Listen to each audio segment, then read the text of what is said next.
My wife demanded I apologize to her male best friend for embarrassing him. I said okay. I went to his place with his wife present, opened a folder, and said, "I'm here to apologize, but not for what you think." What I showed them next destroyed 2 marriages in under 10 minutes. My name is Vincent Harlow. I'm 42, work as a senior cloud solutions engineer at a medical IT company in Portland, and until 3 weeks ago, I thought my marriage was solid. My wife Natalie and I have 2 kids, Dylan, 16, and Chloe, 14. Good kids. Good life. Or so I thought. Thursday night, I walked through the door after a brutal 12-hour shift. Server crisis, missed lunch, the usual chaos. But Natalie was waiting in the kitchen with that look, arms crossed, jaw set, that "you're already wrong" expression wise perfect over the years. "We need to talk," she said before I could even set down my bag. I loosened my tie. "About what?" "Trevor called. He's upset about last weekend at the barbecue." Trevor Ashford, Natalie's best friend for the past 6 years. Married to Paige, nice enough guy on the surface, but lately something felt off about how close he and Natalie had become. "What about it?" I asked, though I knew exactly what she meant. "You embarrassed him," Natalie said, her voice tight. "When he hugged me after I told him about my promotion possibility, you pulled him aside and said something about boundaries. He felt attacked." I grabbed a glass of water, buying time. "His hand was on your lower back for a solid 10 seconds. Natalie, that's not a friendly hug." "Oh my God, here we go." She threw up her hands. "You're being paranoid again. Trevor is my friend. He was being supportive, and you made it weird." I made it weird. I turned to face her. I quietly asked him to be more respectful. I didn't make a scene. "Well," Paige noticed the tension, "and now things are awkward between all of us." Natalie stepped closer, her voice dropping to that controlled tone that meant she'd already decided how this would end. "I need you to apologize to him." I blinked. "Apologize?" "Yes. Fix this. Show him you respect our friendship." There was the line that told me everything I needed to know. Our friendship, not my marriage, not my feelings. Their friendship. I set the glass down slowly, studying her face. The defensive posture, the way she couldn't quite meet my eyes, the flush in her cheeks. How had I missed it? Or had I just not wanted to see? "All right," I said quietly. Natalie blinked, clearly surprised. "Really? Yeah, I'll apologize." I kept my voice calm even. "I'll talk to Trevor. Clear the air." Her shoulders sagged with relief. "Thank you, Vincent. I know this isn't easy, but it means a lot to me." "I'll handle it," I said, already planning. "I'll make sure we have a real conversation." She smiled then, that beautiful smile I'd fallen for 17 years ago. Except now it looked different. Now it looked like victory, like she'd controlled the situation perfectly. She had no idea what kind of conversation I was planning to have with Trevor. That night, I couldn't sleep. Not because I was angry. Anger would have been simpler. No. What kept me awake was that cold, calculating clarity that comes when you finally stop lying to yourself. I lay in bed next to Natalie, listening to her breathe, watching the ceiling fan spin in the darkness. She'd fallen asleep easily, probably relieved that I'd agreed to apologize without a fight. Meanwhile, my mind was running through months of small details I dismissed. The late-night texts she'd laugh at but never share. The new perfume she started wearing 6 months ago. How she'd angle her phone away when I walked into her room. The way she said Trevor's name, soft, familiar, like it belonged in her mouth. Around 2 in the morning, I heard her phone buzz on the nightstand. Once, twice, 3 times in quick succession. Natalie stirred but didn't wake. I waited 5 minutes, then carefully reached over and picked it up. No passcode. That was new, or maybe it wasn't, and I just hadn't noticed. The screen lit up with message previews. "Trevor, did you talk to him?" "Trevor, is he going to apologize?" "Trevor, I miss you. Hate that we have to be careful." My chest tightened, but I kept my breathing steady. I opened the messages fully, scrolling back. Nothing explicit, nothing that would hold up in court, but it was there in every exchange. The intimacy, the inside jokes, the "wish you were here" messages sent when I was supposedly at work. I took screenshots methodically, one after another, then opened my email and created a new folder. Sent everything to myself. Then I went deeper. Photo gallery, shared albums, cloud backups she'd forgotten we'd linked years ago. There. A selfie from 3 months ago. Natalie in a hotel room, wine glass in hand, soft lighting. The caption, "Sometimes you need to feel alive again." I checked the metadata, taken in Seattle during her supposed solo work conference. But Trevor had posted a photo that same weekend from a Seattle waterfront restaurant. I could see the reflection in the window behind him, a woman's silhouette that matched Natalie's build exactly. I downloaded everything. Bank statements next. I pulled up her joint account on my phone. There they were. Cash withdrawals, 200 here, 300 there. Always on days she claimed to be out with her girlfriends. Hotel charges in cities where she'd supposedly been alone. By 4 a.m., I had a folder full of evidence. Not just suspicion. Facts. Patterns. A timeline of betrayal stretching back at least 18 months. I set her phone back on the nightstand exactly as I'd found it and lay back down. Natalie shifted beside me, murmuring something in her sleep, her hand reaching out briefly before settling back on her pillow. Tomorrow I'd start phase 2. Tonight, I just needed to remember this feeling, this cold, clear certainty. I needed when things got messy, because they were about to get very messy. Friday morning, I woke up with purpose. Natalie was already in the shower, so I had a small window. I grabbed her laptop from the home office. She always left it unlocked, and opened her email. Most of it was mundane. Work correspondence, shopping confirmations, newsletters. But then I found a folder labeled Travel Plans. Inside were confirmation emails for hotels I'd never heard her mention. Boston, 2 months ago. San Diego, last month. Each booking showed 2 guests. Always a king bed. Always upgraded with champagne service. I photographed every email with my phone, then dug deeper into her cloud storage. There, buried in a subfolder marked Backup 2023, I found a document titled Notes. It was a diary of sorts. Short entries, but devastating. March 15th, told Vincent I had a client dinner. Trevor met me at the Marriott downtown. He makes me feel like I'm 25 again. April 3rd, another business trip excuse. This is getting easier. Vincent never questions anything anymore. May 20th, Trevor says he loves me. I think I love him too. How did this happen? My hand was steady as I photographed each page, but inside, something was reshaping itself. Not breaking, transforming. Anger would have been simple. This was something colder, sharper. I heard the shower shut off. I closed everything, put the laptop back exactly as I found it, and went downstairs to make coffee. Natalie came down 20 minutes later, looking fresh and professional in her business casual outfit. "You're up early," she said, pouring herself coffee. "Couldn't sleep well," I replied. "Been thinking about that conversation with Trevor. When should I reach out to him?" She brightened immediately. "Really? Maybe this weekend? They're free Saturday afternoon."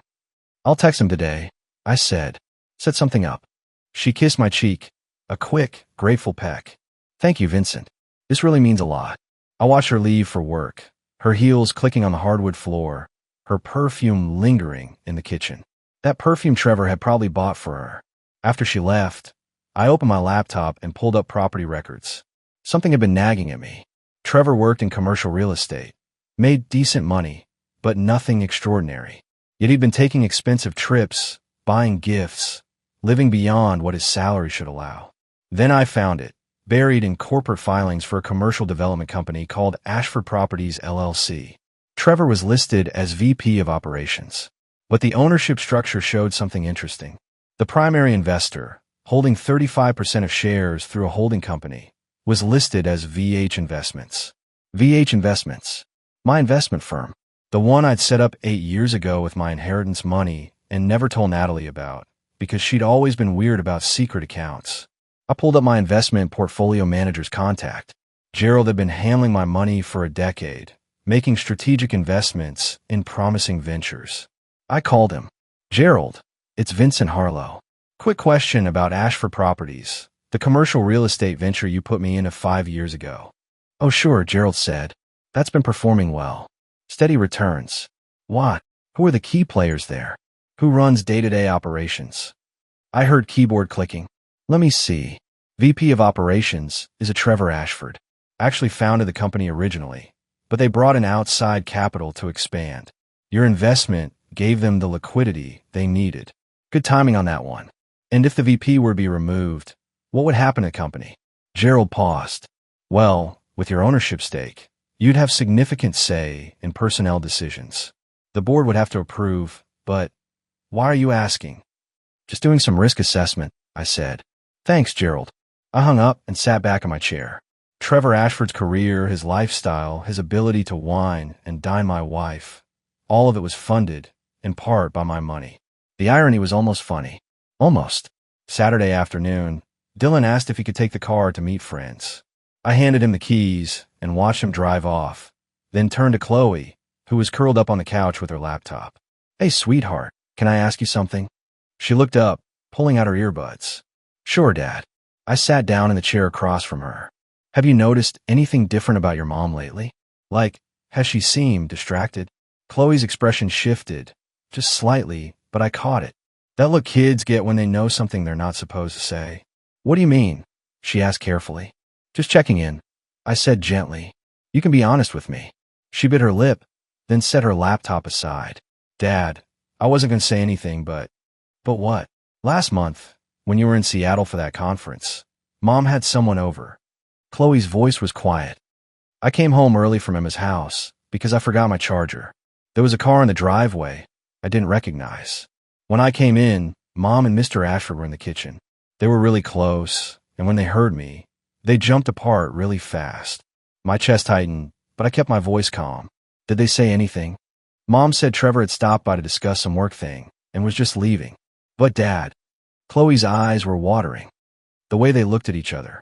And Mom made me promise not to mention it to you because she didn't want you to get the wrong idea. I moved to the couch and put my arm around her. Hey, it's okay. You did nothing wrong. Are you and Mom having problems? She asked, her voice small. We're working through some things, I said carefully. But I want you to know, whatever happens between your mom and me, it has nothing to do with you or Dylan. You understand? She nodded, wiping her eyes. I heard you guys arguing the other night. About Mr. Ashford. Yeah. I squeezed her shoulder. Listen, I need to ask you something else. And I need you to be completely honest. Has your mom ever asked you to keep secrets from me? Other times, not just about Trevor. Chloe hesitated, then nodded slowly. Sometimes she gets packages delivered and tells me bring them inside before you get home. She says they're surprises for you. But your birthday's not until December, and this has been going on for months. Where does she keep these packages? In her closet, the back corner, behind her winter coats. After Chloe went upstairs to her room, I went to our bedroom. Natalie was at the gym, her new Saturday routine that had started about 6 months ago. 2-hour sessions, she claimed. I never questioned it. I opened her closet and pushed aside the winter coats. There, in 3 stacked boxes, I found men's clothing. Designer shirts, still with tags. A leather jacket. Cologne. All expensive, all in sizes that would fit Trevor, not me. In the bottom box, I found something that made my blood run cold. Medical paperwork. A clinic visit from 8 months ago. An abortion procedure. Natalie had been pregnant and terminated it without telling me.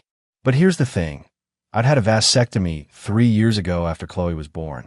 We discussed it, agreed we were done having kids, and I'd gone through with the procedure. Natalie knew. She'd driven me home from the appointment. That baby couldn't have been mine.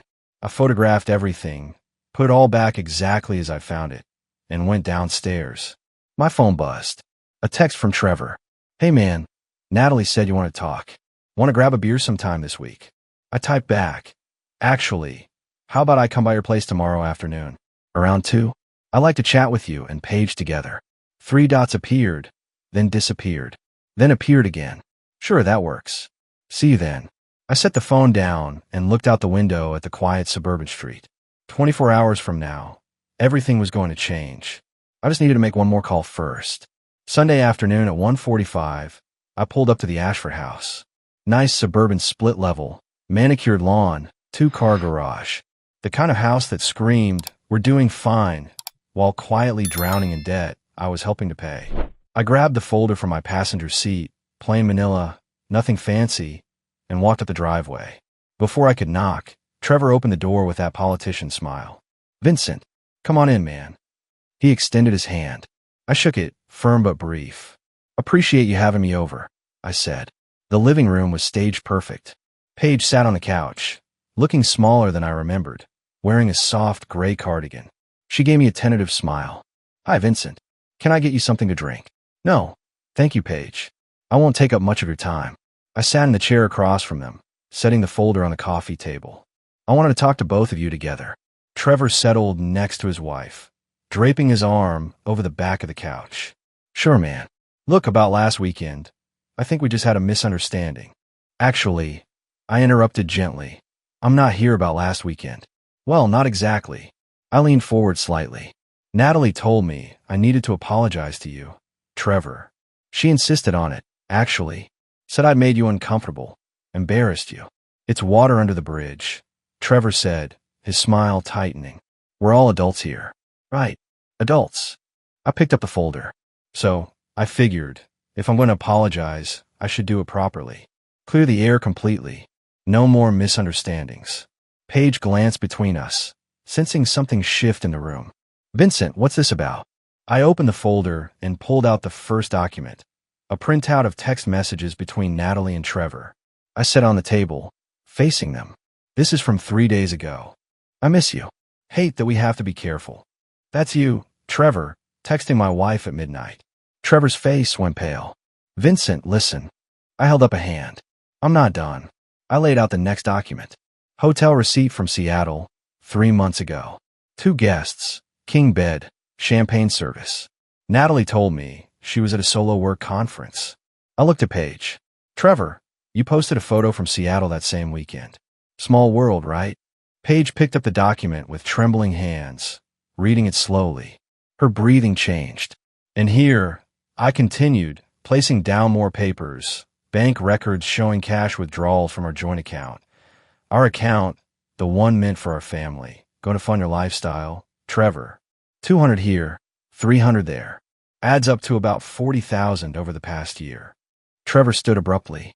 "You had no right to dig into my finances." "Your finances are partially my finances," I said calmly. "See, here's something interesting I discovered. Ashford Properties LLC, your company? I own 35% of it through VH Investments. My money has been keeping your business afloat for 5 years. Every expensive dinner you bought my wife, every hotel room, every gift, funded indirectly by me." I pulled out the final document and handed it directly to Paige. "And this is the hardest one. Medical records from 4 months ago. An abortion procedure. Your husband's name is listed as the emergency contact, Paige. Not mine. His." Paige's hands started shaking violently as she read. A sound escaped her throat. Not quite a gasp, not quite a sob. "Paige, baby, let me explain." Trevor reached for her. She recoiled. "Don't touch me. I had a vasectomy 3 years ago," I said quietly, looking at Paige. "Natalie knew. We decided together we were done having kids. So when she got pregnant, I knew it wasn't mine. I just didn't know for sure whose it was until I found these documents in her closet yesterday." Trevor's jaw worked soundlessly. Paige stood slowly, the papers clutched in her hand, and walked out of the room without a word. We heard her footsteps going upstairs. Trevor turned to me, and all the charm had evaporated. "What do you want?" "Want?" I smiled without humor. "I wanted to apologize, Trevor, like Natalie insisted. So here it is. I'm sorry I didn't see what you really were sooner. I'm sorry I let you into my home, around my kids. And I'm deeply sorry for what I'm about to do to your life." His face twisted. "You threatening me?" "No threats. Just facts." I stood, gathering the folder. "Tomorrow morning, the board of Ashford Properties is getting a full report on your conduct. As the largest shareholder, I'm recommending your immediate termination. I'm also filing for divorce, and will be listing you as a correspondent in adultery proceedings. Every text, every hotel receipt, every penny my wife gave you, it'll all be public record. You can't. I can. And I am." I walked toward the door. "Oh, and Trevor, tell Natalie I said hello when she calls you crying tonight. Because she will." I let myself out, leaving him standing in his living room, his perfect facade finally shattered. I drove straight home. Natalie's car was in the driveway. She'd gone to some Sunday yoga class, or so she'd said. I parked and sat for a moment, preparing for what came next. When I walked in, she was in the kitchen making tea, still in her yoga pants and tank top. She turned with a bright smile. "Hey, how'd it go with Trevor?" "It went well," I said, setting my keys down. Very productive conversation. I'm so glad you two worked things out. She poured hot water into her mug. I knew you'd see that he wasn't a threat once you actually talked to him. Oh, we definitely established what kind of threat he is. I leaned against the counter. Actually, I talked to both Trevor and Paige. Thought it was important Paige was there too, you know? For transparency. Something flickered across Natalie's face. Paige was there. I brought some documents to help illustrate my points. Hotel receipts, text messages, bank records. I watched her carefully. Medical records too. From that clinic visit 4 months ago. The mug slipped from her hands and shattered on the tile floor. Hot tea splashed across the kitchen. Natalie just stood there, frozen. Vincent, did you think I wouldn't find out? My voice was eerily calm. Or did you just not care? It's not what you think. I think my wife has been having an affair with Trevor Ashford for at least 18 months. I think she got pregnant with his child and terminated it without telling her husband, who, by the way, had a vasectomy, so that must have been a fun realization for you. And I think she's been stealing money from our joint account to fund his lifestyle. I pushed off from the counter. Tell me which part I'm wrong about. Natalie's eyes filled with tears. I can explain. Save it. I walked past her toward the stairs. I've already filed for divorce. You'll be served papers tomorrow. I'm taking the kids to a hotel tonight, and you're going to stay here and think about what you've done. You can't take my children. Her voice rose, desperate now. I stopped on the stairs and turned. Our children. And yes, I can. Dylan and Chloe both know what you've been doing, Natalie. Chloe saw Trevor here that day. I was in Seattle. She's known for weeks and has been terrified to tell me because you made her keep secrets. The blood drained from her face. She wouldn't. She did. Yesterday. She told me everything because she's a good kid who knows right from wrong. Something she clearly didn't learn from you. I continued up the stairs. Pack a bag if you want, but I suggest you start calling lawyers. You're going to need one. I heard her start sobbing behind me, but I didn't stop. In Dylan's room, I found him at his desk doing homework. He looked up, and I could see in his eyes that he already knew something was happening. Pack a bag, son. We're staying somewhere else tonight. Because of Mom. His voice was quiet, mature beyond his 16 years. Yeah. He nodded and started pulling clothes from his dresser. Dad, I heard her on the phone with someone last week. She was laughing and saying things that didn't sound like how you talk to a friend. I know, Dylan. It's going to be okay. In Chloe's room, she was already packing, tears streaming down her face. Is it really over? I pulled her into a hug. The marriage is over. But you and your brother are never losing me. That's forever. Downstairs, I could hear Natalie on the phone, voice high and frantic. Probably calling Trevor. Good. Let them panic together. My phone buzzed as we loaded bags into the car. A text from an unknown number. This is Paige Ashford. I just wanted to say thank you for telling me the truth. And I'm sorry for what you're going through. You didn't deserve this. I texted back. Neither did you. Take care of yourself, Paige. As I drove away from the house with my kids in the back seat, I saw Natalie standing in the doorway, illuminated by the porch light, watching us leave. She looked small, broken, alone. Good. 2 weeks after I left, the divorce proceedings were in full swing. My lawyer, a sharp woman named Catherine Davis, had filed everything.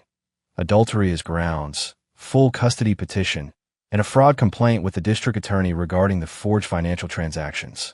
But the real blow came from an unexpected source. I was at the hotel with Dylan and Chloe when my phone rang. Unknown number. Mr. Harlow? This is Jennifer Reeves. I worked with your wife at Hartman Marketing. Okay, I said carefully. What can I do for you? Actually, I think I can do something for you. She paused. Can we meet? There's something you need to know about Natalie and Trevor. Something that goes back further than you might realize. We met at a coffee shop 30 minutes later. Jennifer was mid-30s, professional, with the look of someone who'd been carrying a burden too long. I should have come forward sooner, she said, sliding a flash drive across the table. But I was afraid of losing my job. Now I realized staying silent was worse. What's on here? I asked. Emails. Internal company communications. Security footage from our office building. She took a breath. Natalie and Trevor have been involved for 3 years, not 18 months. It started when Trevor's company partnered with ours on the downtown renovation project. They were careful, but not careful enough. My jaw tightened. 3 years. Almost our entire time living in this house. There's more, Jennifer continued. 6 months ago, I overheard Natalie on the phone in the break room. She was talking to someone, I assume Trevor, about how you'd never notice if money went missing because you were too trusting and too busy. She laughed about it, Mr. Harlow. Laughed about stealing from you. Something cold settled in my chest. Why are you telling me this now? Because yesterday, Natalie came into the office acting like nothing had happened. She tried to spin the story to our colleagues, saying you'd become controlling and paranoid. She painted herself as the victim. Jennifer's eyes hardened. I couldn't let that stand. Several of us have seen what was really happening. We just needed someone to be brave enough to speak up first. The flash drive contained everything she promised. Emails between Natalie and Trevor discussing their relationship, complaining about their spouses, making plans for weekends away. Timestamped security footage showing them in compromising positions in empty conference rooms after hours. But the worst was a recorded phone conversation. Apparently Jennifer had been in the bathroom stall when Natalie made the call and had recorded it on her phone. Natalie's voice came through clearly. He'll never leave me, Trevor. He's too invested in the family image. And even if he did, I'd take him for everything. His parents left him that inheritance last year. $2.5 million he thinks I don't know about. That's our retirement, baby. We just have to be patient. My inheritance, the one I'd kept separate, intending it as a college fund for the kids and our actual retirement. She'd known about it all along and had been planning to take it. I forwarded everything to Catherine immediately. That afternoon, my phone rang again. This time it was Natalie's mother, Carol. Vincent, we need to talk, she said, her voice strained. Mrs. Peterson, I don't think. Please, I need to say this. She sighed heavily. Richard and I just found out what Natalie did. All of it. We're horrified. I stayed silent. We raised her better than this, Carol continued, her voice breaking. We taught her about commitment, about integrity. I don't know what happened to her, but what she's done to you and those children is unforgivable. Mrs. Peterson, we want you to know that we're not taking her side, she said firmly. We've told her she's not welcome in our home until she takes full responsibility for her actions. And we'd like to continue seeing Dylan and Chloe, if you'll allow it. They're our grandchildren, and they shouldn't suffer because their mother made terrible choices. I was genuinely shocked. Of course they can see you. They love you both. Thank you. She paused. And Vincent, we're sorry. Truly sorry for what our daughter has put you through. After we hung up, I sat in the hotel room staring at nothing. Natalie's own parents had disowned her. Her colleague had turned against her. The truth was spreading, and there was no way to spin it. My phone buzzed with a text from Paige. Can we talk? Coffee tomorrow. I replied, sure. 10 a.m. at Java Junction. See you there. Paige looked different when I met her the next morning. Thinner, pale, but there was something else, a quiet strength that hadn't been there before. Thank you for meeting me, she said as we sat down with our coffees. Of course. How are you holding up? She smiled sadly. Some days are harder than others. Trevor's been served with divorce papers. He's staying with a friend, trying to convince me to take him back. She shook her head. Never going to happen. Good for you. Actually, there's something I need to tell you. About my health. Paige wrapped her hands around her mug. I have stage 3 ovarian cancer. I was diagnosed 8 months ago. My breath caught. Paige, I'm so sorry. I've been in treatment, and the prognosis is uncertain. Maybe 5 years, maybe 10, maybe less. She looked up at me. I knew Trevor was pulling away during my treatment. I just didn't know he was pulling away to your wife. When you showed me those documents, part of me was relieved. Finally, the truth. You deserve so much better than what he gave you. So do you. She smiled slightly. I've been thinking a lot about second chances lately. About not wasting time on people who don't value you. And about spending time with people who do. I met her eyes and saw something there. Vulnerability, yes, but also possibility. Vincent, I know this is complicated and the timing is terrible, but would you want to have dinner sometime? Not as therapy or commiseration. Just as two people who understand each other. I thought about it for exactly 3 seconds. I like that. We talked for 2 hours. About our kids, our marriages, our futures. When we left, she hugged me, brief but warm. Thank you for being honest, she said. About everything. Driving back to the hotel, I felt something I hadn't felt in months. Hope. That evening, Catherine called with news. The DA is moving forward with fraud charges against Natalie. Between the forged documents, the financial theft, and the witness testimony from her coworker, they have a solid case. What about Trevor? He's cooperating, trying to cut a deal, basically throwing Natalie under the bus to save himself. Catherine's tone was dry. Real gentleman. Figures. Also, the custody hearing is next week. With the kid's testimony and Natalie's parents backing you, I'm confident we'll get full custody with supervised visitation for her. After hanging up, I called Dylan and Chloe into my room. I have some news. It's good news, mostly. They sat on the bed, waiting.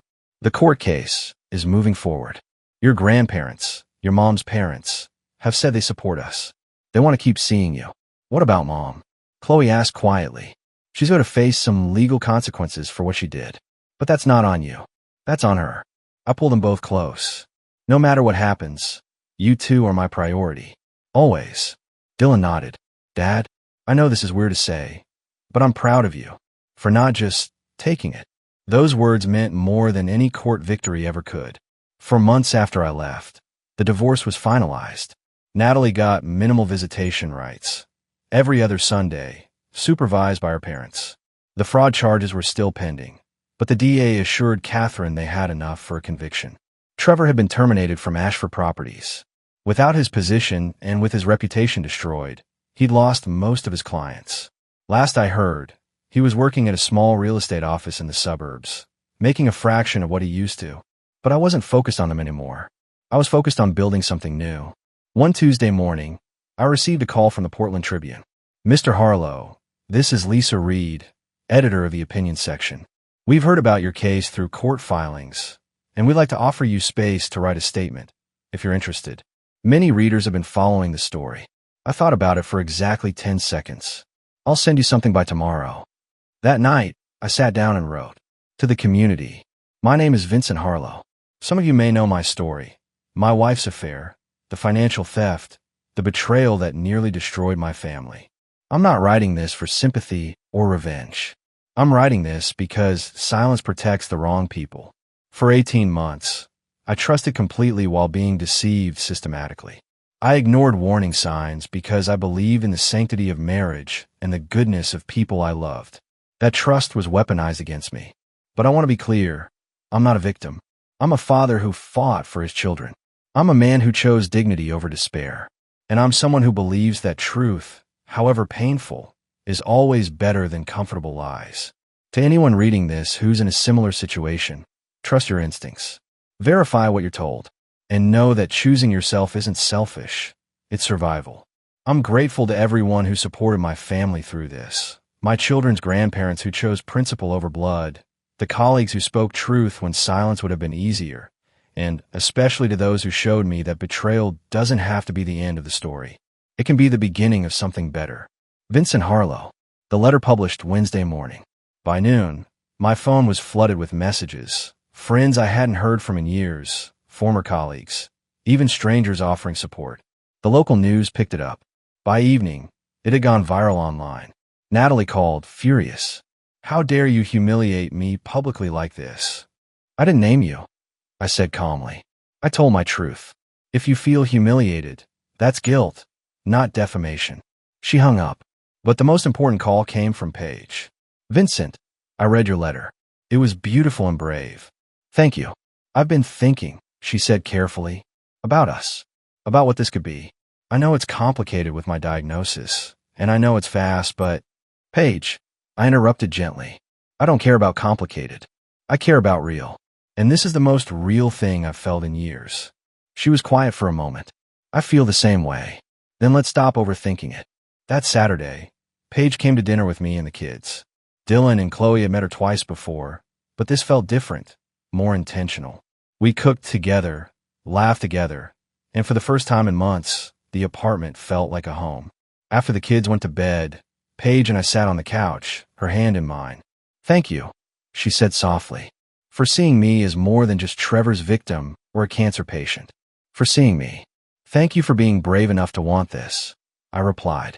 We sat in comfortable silence, and I realized something profound. Betrayal had broken me open, but it had also made room for something better to grow. 1 year later, the small chapel in downtown Portland was filled with the people who mattered. Dylan and Chloe in the front row, Paige's sister standing as maid of honor, my best friend from college's best man, Paige's parents, my parents, even Carol and Richard Peterson, Natalie's parents, who'd become unlikely allies. Paige walked down the aisle in a simple cream dress, her smile radiant despite the toll her treatment had taken. She'd been through 2 rounds of chemotherapy, and the doctors said she was responding well. 5 years, maybe 10. We take every day we got. You look beautiful, I whispered as she reached me. You clean up pretty well yourself, she whispered back. The ceremony was short, personal, perfect. When the minister pronounced us married, Dylan and Chloe cheered louder than anyone. At the reception, Dylan pulled me aside. Dad, I just want to say, I'm really happy for you. Paige is good for you. Good for all of us. She is, I agreed. And you two are good for her. Chloe joined us, wrapping her arms around both of us. We're going to be okay, aren't we? Better than okay, I promised. Later, as Paige and I danced, she said, Have you heard anything about Natalie? Last I heard, she's living in a studio apartment across town, working retail. Trevor's in a similar situation. His business partner dropped him. His clients left. They're not together, according to Carol. Turns out when you build a relationship on lies and betrayal, it doesn't survive reality. Poetic justice, Paige murmured. Something like that. 3 months before the wedding, Natalie had shown up at my office, unannounced. She'd looked terrible, thinner, older, desperate. Vincent, please. Can we talk? Really talk. What do you want, Natalie? I want to propose something. She took a breath. What if we tried again, but differently? An open arrangement where we're both free to see other people, but we keep the family intact. The kids need both parents. I'd stared at her, genuinely stunned by the audacity. You destroyed our family. You stole from me. You aborted another man's child. And now you want me to welcome you back into my life with an open arrangement? I made mistakes, but no. The answer is no. It will always be no. I've moved on, Natalie. You should too. She'd left crying. I'd felt nothing. Now, dancing with my wife, my real wife, my chosen wife, I felt everything. Joy, peace, hope, love. What are you thinking about? Paige asked. How grateful I am that she demanded I apologize to Trevor. Paige laughed. Really, if she hadn't pushed that moment, I might have stayed blind for years. I might never have found the truth. And I definitely wouldn't be here with you. She rested her head on my shoulder. Then I guess I should thank her too. Let's not go that far, I said, and she laughed again. As the reception wound down, I stepped outside for air. My phone buzzed. A message from an unknown number. Congratulations on your wedding. I hope you're happy.